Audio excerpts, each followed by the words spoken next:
Hello and welcome, I am Arumba, thank you for joining me. This is, an agenda video, I guess. It'd be probably the best way to describe it. Forgive me for not looking at the webcam as much as I probably should. I'm not used to using one.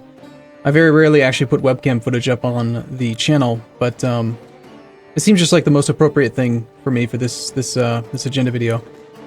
I just want to let people know kind of like where things are at, kind of state of the channel, state of, me personally.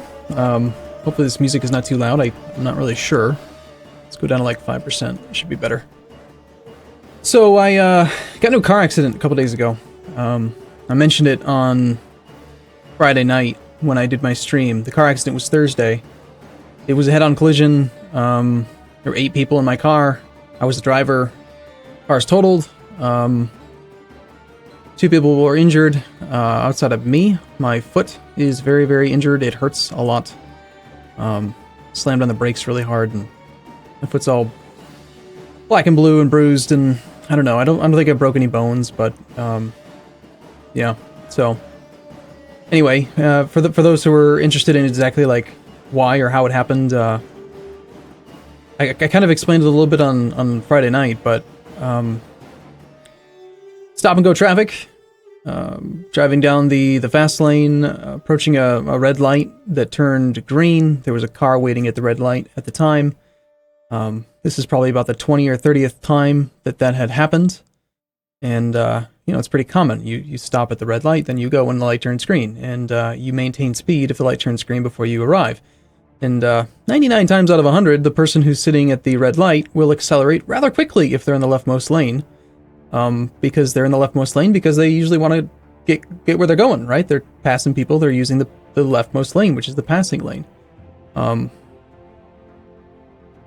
So I saw the car, I was approaching it, probably 30, 45 miles an hour, somewhere around there, and was watching it approach, and I blinked, and all of a sudden it was way closer than I expected, and then I slammed on the brakes and we hit it. And the only explanation I can even think of, I've been at a loss the last few days just trying to it's just constantly going through my head. What happened? How did it happen? Because I feel like if I can't identify the problem, if I can't identify why or how it happened, then I can't actually move forward, because what's to stop it from happening again? You know, I have to identify what had happened. And of course we had a webcam, but the damn thing got destroyed in a crash. Naturally, so there's no footage. But I'm like 99% convinced that what happened is that the person in front of me let their foot off the brake as soon as the light turned green, but just didn't go. You know, they just kind of sat there or accelerated incredibly slowly, and far, far slower than I expected. And it was night, and I totaled our car. So anyway, you may have noticed there's a shortage of videos on the channel right now. This is a bleak time right now. I've had a really shitty month, just being frank here. Between the graphics card failure, the holidays, this car accident, it's not been a good month for the channel as far as consistency goes, and being energized and excited to play the campaigns that I'm playing. I'm not saying that I don't enjoy the campaigns I'm doing. I'm having a lot of fun playing Crusader Kings 2 again. I'm actually quite surprised that the Crusader Kings 2 has been as fun for me as it has. Like, most of the time when I play, I get really bored very quickly because it just becomes too easy. But I feel like something's changed, and I don't know if maybe it's just the threat system with the coalitions, the defensive pacts, but the game is holding my interest a lot better than I expected that it would. I'm having a great time, but you know, I've got so much else going on in my real life outside of work that I have a hard time sitting down and actually really committing my full focus and full energy to the task at hand, and I feel like that's come through on a number of the videos that I've recorded, where I feel like I'm just sort of going through the motions. And on the one hand, you kind of can see where I'm coming from, and that I have to do that, right? I can't stop. You know, at this point, I have to keep on recording videos pretty much on a daily basis just to pay the bills. I mean, I've committed to this line of work, if you want to call it work, and life doesn't care, you know? Like, if I was doing this job or any other job, life doesn't care. You know, you still got to pay your mortgage. Whether you're making videos for YouTube, or you're a stockbroker, or you work at a lumber mill, it makes no difference. You still got to go to work to pay the bills. And I guess I just kind of want to explain myself a little bit and just say that, you know, I recognize that my energy level is not really where I want it to be and what I want the channel to represent, but there are some pretty serious reasons for why it's that way. I'm exhausted right now. I haven't been able to sleep very well, and I'm still managing to do all the multiplayer sessions, so at the very least we've got those videos going out. I feel like those are a lot easier for me to do right now than sitting down to record on my own, because part of the work, part of the effort of carrying the conversation is just put on somebody else. You know, I can respond rather than always be the one that's trying to think of what to say next or what to do next. I can just sort of show up and participate and do my best to be engaging and help guide conversations and make things interesting, but it's not all on me. And so I find those sessions are easier for me right now, which is one of the reasons why I haven't missed any of them and I haven't canceled them. But anyway, yeah, that's where we're at. You know, 6 months from now, a year from now, hopefully I'll be able to look back at this agenda video and say, wow, that was a kind of a crap time in my life, but we're through it, we're done with it, and I have a new graphics card, I have a new car, I have a new foot, whatever, you know, stuff. Thank God, if you're religious, or if you're not, thank, I don't know, science or whatever, but whoever you pray to, whether it's a deity or Mother Nature or whatever, thank goodness, I suppose I should say, that, or thank evil, for that matter.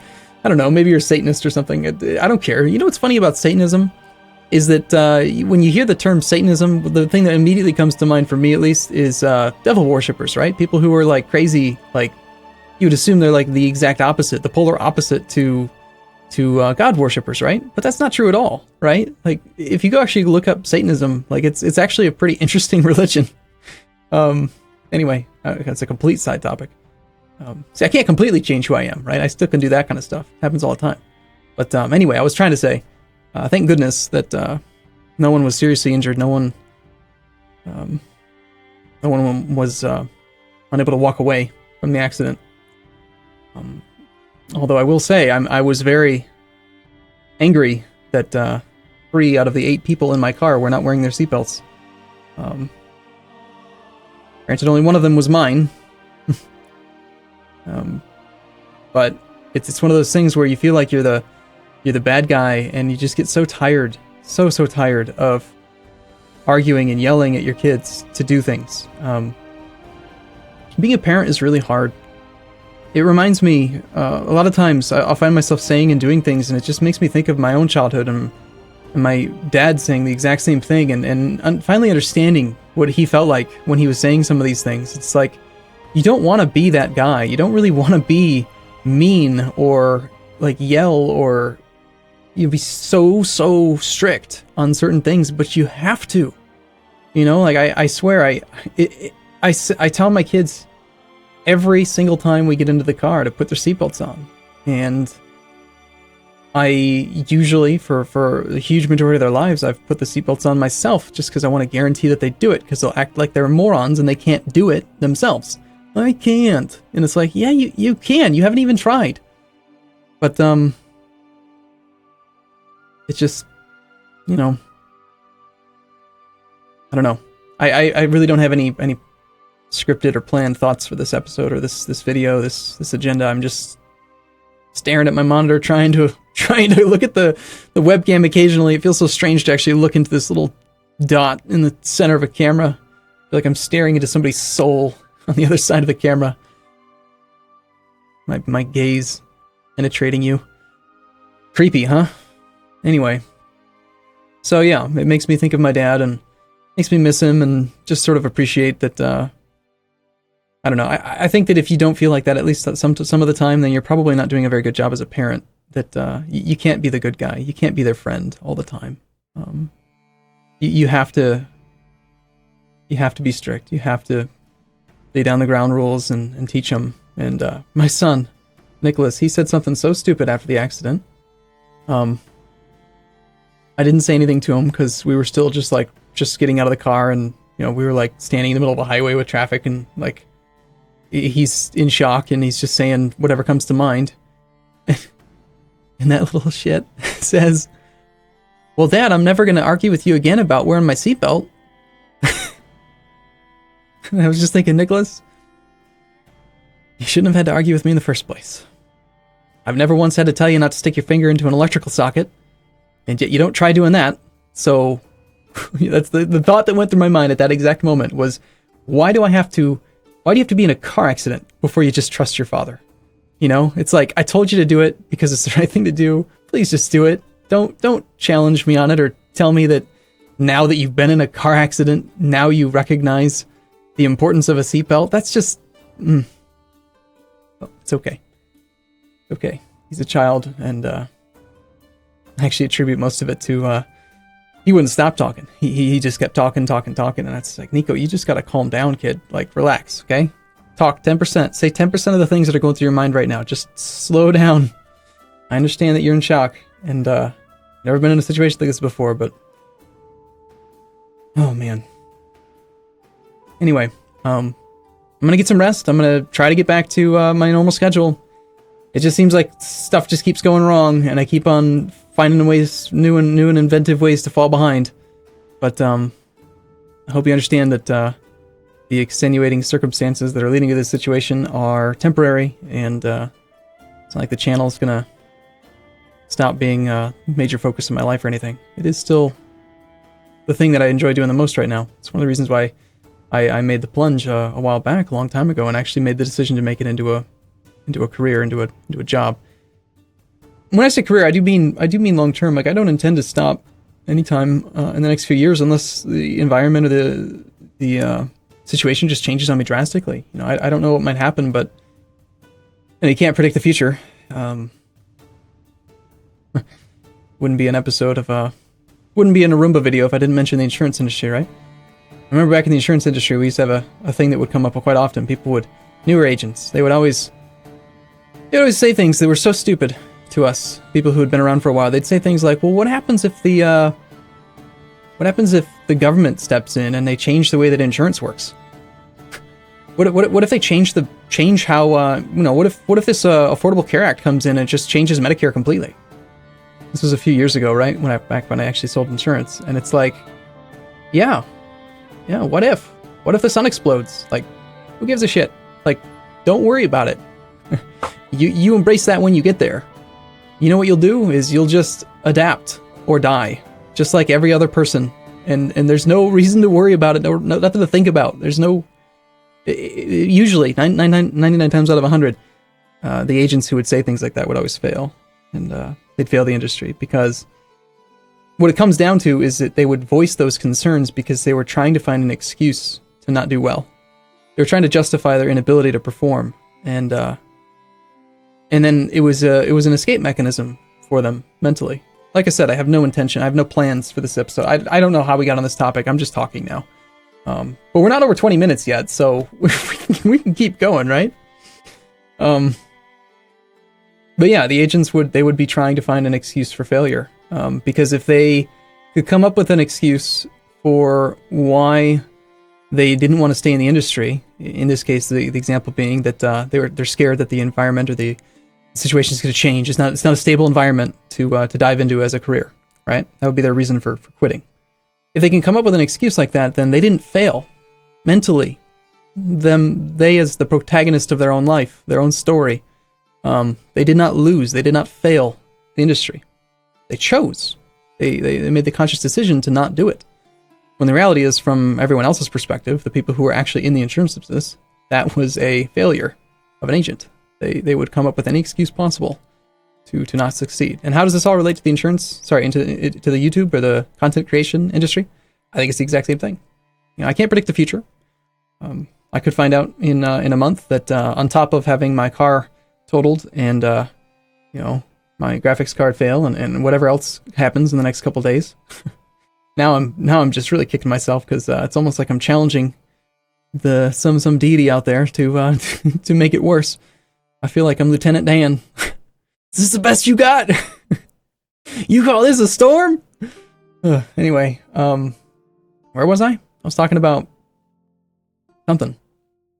How it relates to the YouTube industry, right? So I could find out in a month that YouTube is gonna stop paying content creators or something because they've lost money for the last year. They're just not gonna, they've been losing money every year, but Google's finally decided that it's a failing industry and they don't want to continue to support it, right? I don't know if you're aware of this, but even though ads show up on your video and you have YouTube Red and you do other things, you see ads on the side of the video if you don't have an ad blocker. Even with all that, YouTube still loses money every year, and Google is just keeping it afloat because they want to drive people to use their sources. They want them to use their video content provider. They want them to. Google's always been a very, very, very strongly designed company when it comes to aggregating people into one location. When it comes to searching, that's where they started, as a search engine, right? So. They are, as far as I'm concerned, the way I see it, at least, is that Google has justified it in their head, if it were a person, that it's okay for YouTube to lose money it can be a loss leader for their brand, for their industry, because while they lose money on YouTube, they make money elsewhere that they wouldn't have made if they didn't have YouTube as a platform. And so it's functionally the same thing as milk in that way, right? Most grocery stores lose money on milk, especially when they have sales. That's why they always have sales on milk. If you go into most grocery stores, Publix, Walgreens, Walmart, Meijer, wherever you shop, I don't know. I've only lived in 2 main locations in the United States, and I'm sure there's other stores that I've never heard of before. But I could swear almost every store I've ever been to, they usually have some sort of a sale on a gallon of milk, and you can usually get a gallon for like $2.50, $3. And at that price point, they're losing money. But that's okay. There's also a reason why the milk's always the farthest back corner of the store. Because in order to get to the milk, which you're going to have to go buy because your kids drank it all before breakfast and they need milk for their cereal, you're going to go buy milk because you have to. And when you do, you're going to walk by every single other item in the store. And you're going to remember, oh yeah, I need applesauce. Oh yeah, I need bread. I need butter. I need this. And you're going to buy. It's a pretty common sales strategy in businesses like that, to have a loss leader. And I feel like YouTube's the same way. Anyway, I'm ranting because I'm exhausted, by the way. I don't know if you can tell. Like, my eyes are red, I barely slept, and my mind is just all over the place. But, so, where was I? I was talking about how I might find out in a month that Google finally decides that that's no longer okay, and now they don't pay YouTube anymore. Like, people who make videos on YouTube are just doing it out of the goodness of their hearts now. In which case, I'd have to adapt. I'd have to move over to primarily Twitch-based focus, or I'd have to really, really push the Patreon subscriptions, or I don't know, pay someone to actually put together a really nice website and focus on swag, t-shirts and coffee cups and whatever. I don't know, but why am I talking about this right now? I don't even know how I got here. I really don't. Basically, I'll adapt. I don't know. I'll survive. I'll pull through. I'm a fighter. Can't keep me down. I get knocked down. What was that, Chumbawamba? I think. Remember correctly? I'm horrible with names, but pretty sure that's the name of the band that sang that song. I get knocked down, but I get up again. You're never gonna keep me down. So, yeah, okay. Well, anyway, let me know what your thoughts are. I just wanted a platform here to stand on my little soapbox here and tell you what's going on with my life and where we're at and how things are going. I might as well mention it if you do want to support me right now, if you want to help in any way, then I recommend you go check out Patreon. Would be a good place to go. You could consider using your Twitch. If you have an Amazon Prime membership, you could do a Twitch Prime subscription. Doesn't cost you anything if you have Amazon Prime, and you can do it once a month, and it benefits me greatly. And or just don't do any of that and just leave a comment. Just show your support with words. I mean, whatever you want to do or say is fine. Or if you hate me and you dislike the video and you don't want me to talk about stuff like this, and you think it's a wasted video slot, then you can tell me that too. But that's pretty serious, man. That's pretty rude. Pretty harsh, don't you think? So, okay. I'm gonna take a break here. I'm gonna go grab a soda and see if I can get some more videos recorded outside of this one. So, thank you for watching and hearing me and listening to this agenda. I'll see you again soon.